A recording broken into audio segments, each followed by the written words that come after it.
Being involved with Kansas State Fair and the Kansas Fairgrounds Foundation, you kind of think you know a little bit about your buildings here, but I've actually learned a lot in the last few months because we have a building called the House of Capper that's just east of the administration building that has been standing since 1913, and it's had a couple of renovations and has evolved over time, kind of taken back to the initial footprint, but it's actually going to need to be torn down. It is uninhabitable at this time. At the last State Fair Board meeting, we had the opportunity to tour the fairgrounds, and we got to see the House of Capper. And unfortunately, it's just not in a very good state. There's electrical wires showing and a lot of foundational issues. So hopefully we can restore this beautiful piece of history and move forward so our children can enjoy it as much as we have.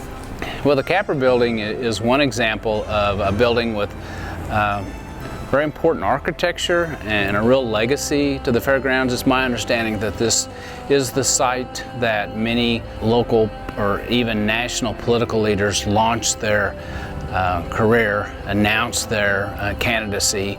So there's just a lot of history, and if you look at the architecture of that building, it's indeed something we want to replicate and keep as a very important part of this fairground.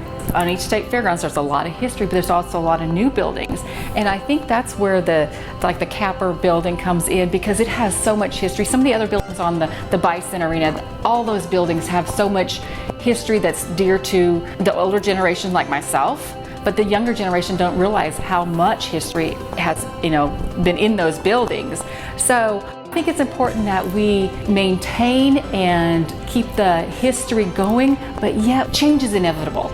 We've got to go with the times, but yet we want to have that base of the nostalgia, the history of the fair. So the Capper building is going to be one of the focuses over the next 12 months in terms of fundraising. It's a facility that's always been here, you know what it is, but it needs some serious loving, and it's actually been condemned at the current moment.